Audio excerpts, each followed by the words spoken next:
Good evening, my midnight travelers. I'm so glad you hopped aboard the coach to join me for another chapter of Dracula.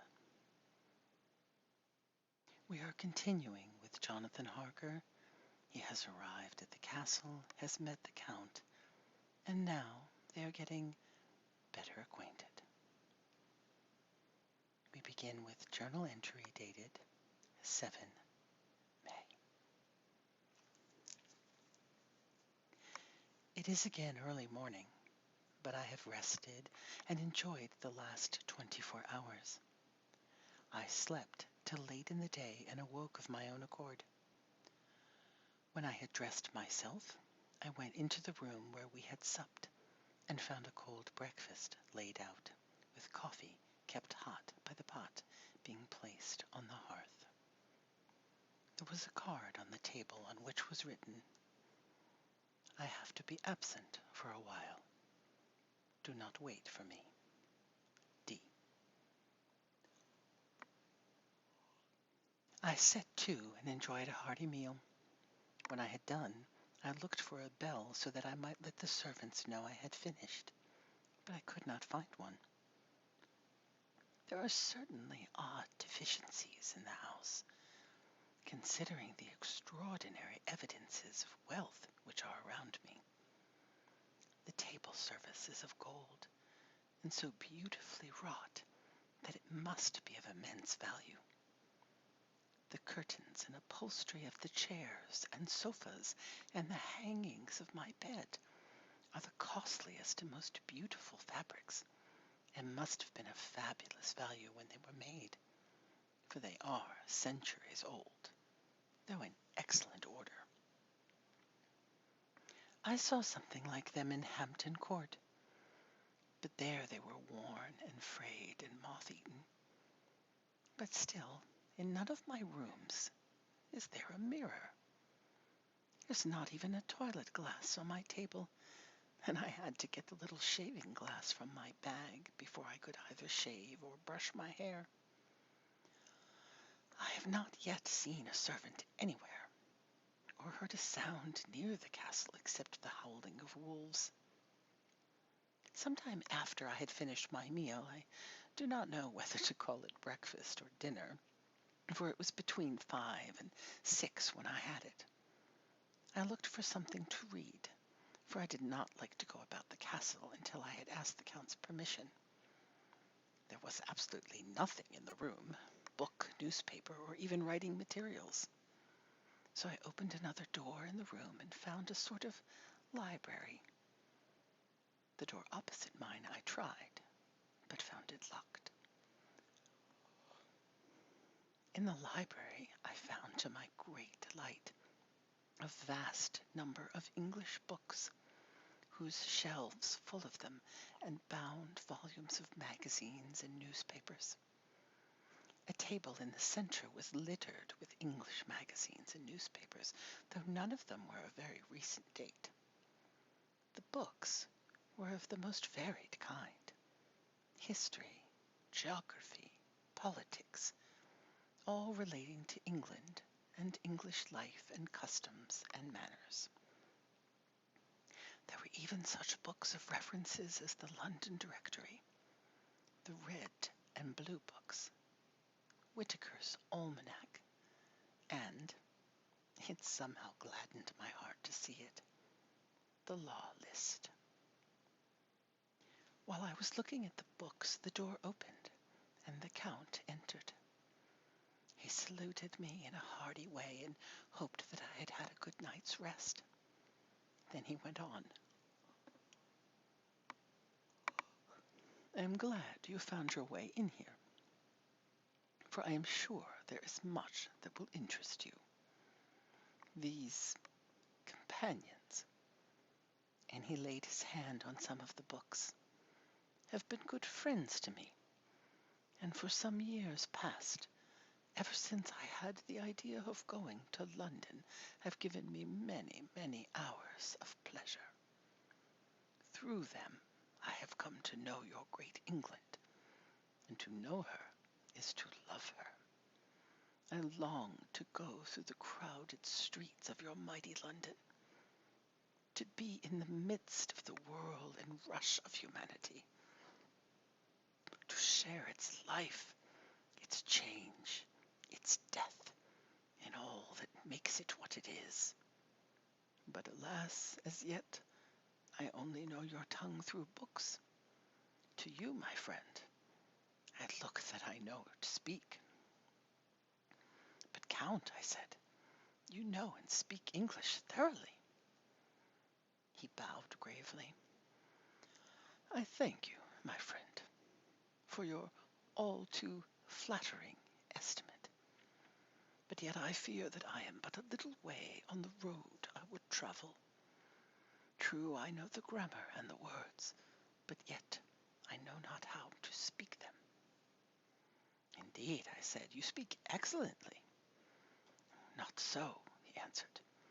You come to me not alone as agent of my friend Peter Hawkins of Exeter, to tell me all about my new estate in London.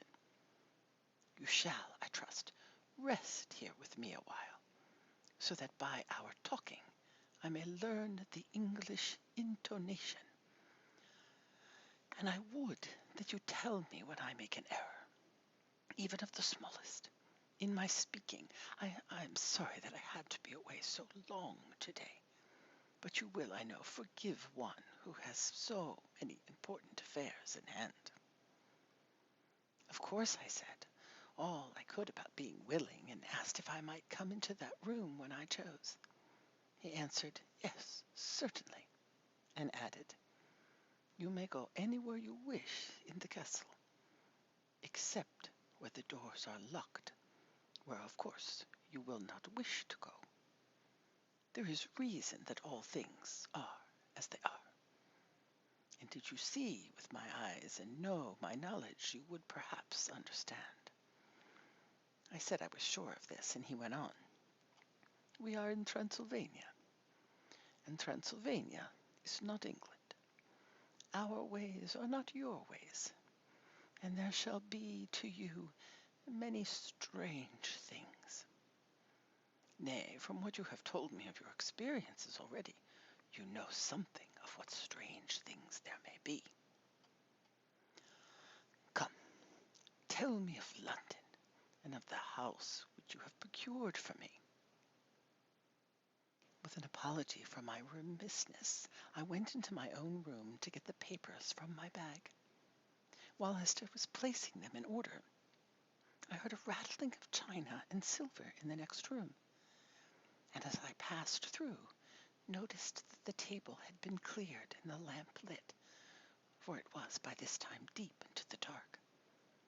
The lamps were also lit in the study or library, and I found the Count lying on the sofa, reading, of all things in the world, an English Bradshaw's Guide.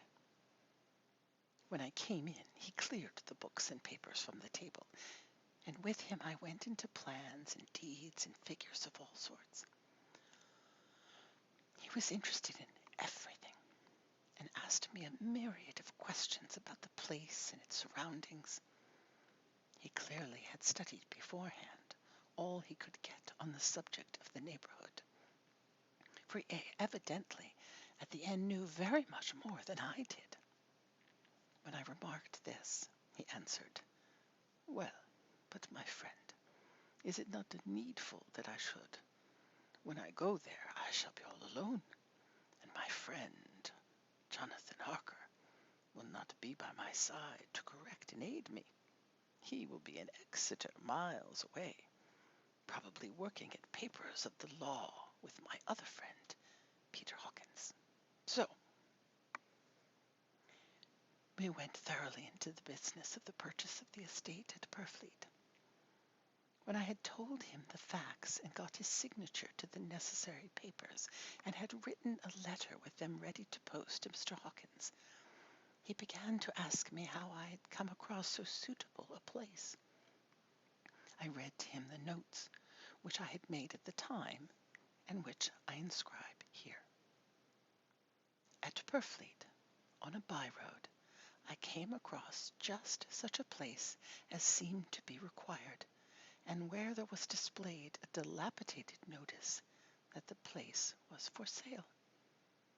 It is surrounded by a high wall of ancient structure, built of heavy stones, and has not been repaired for a large number of years.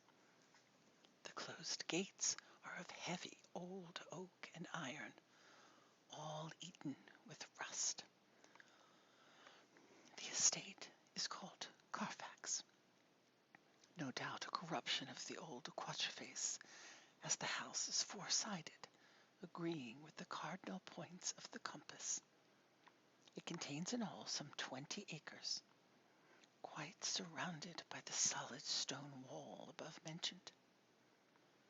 There are many trees on it, which make it in places gloomy, and there is a deep, dark-looking pond, evidently fed by some springs, as the water is clear and flows away in a fair-sized stream.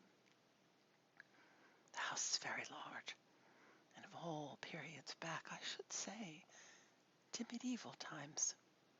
For one part is of stone, immensely thick, with only a few windows high up and heavily barred with iron.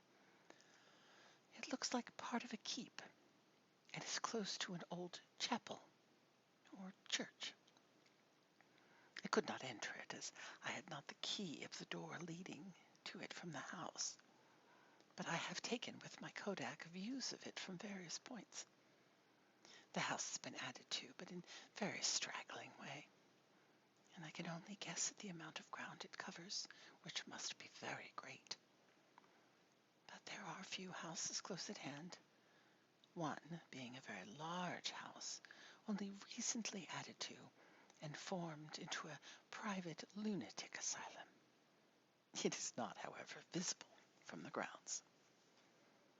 When I finished, he said, "I am glad that it is old and big. I myself am from an old family, and to live in a new house would kill me.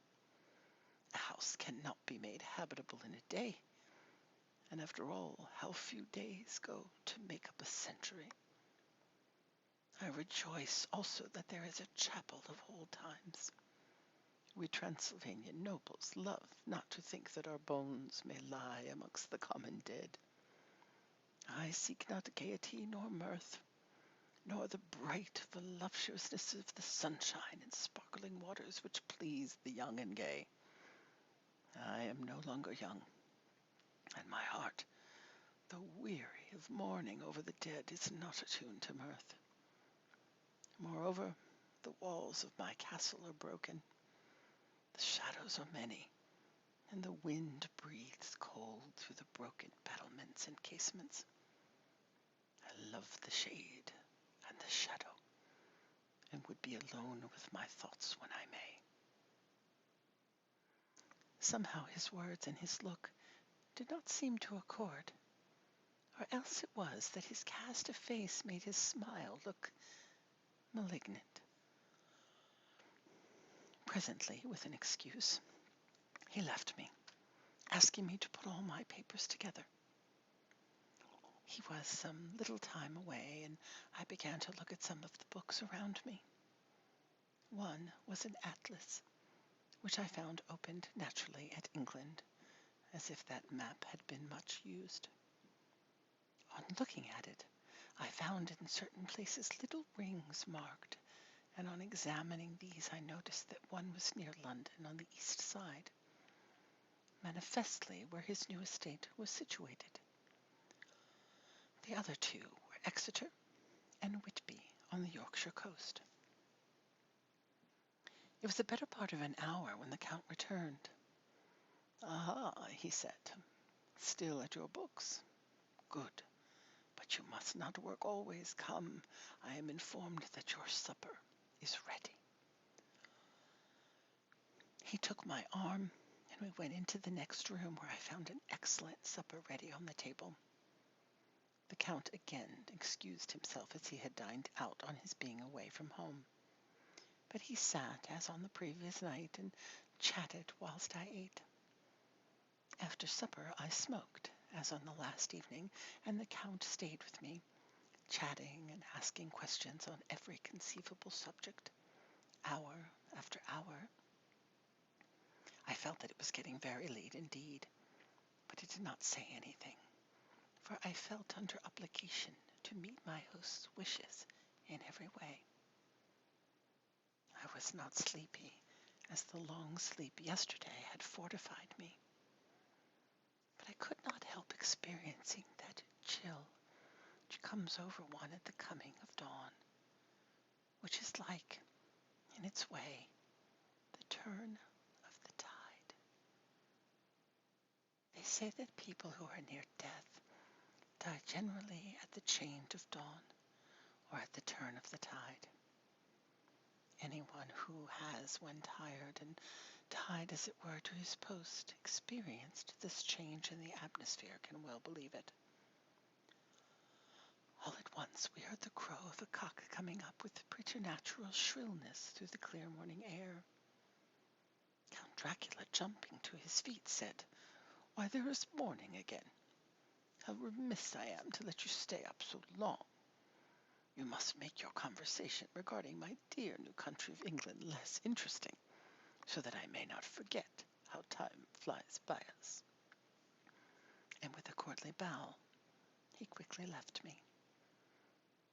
I went into my own room and drew the curtains, but there was little to notice. My window opened into the courtyard. All I could see was the warm gray of a quickening sky. So I pulled the curtains again and have written of this day.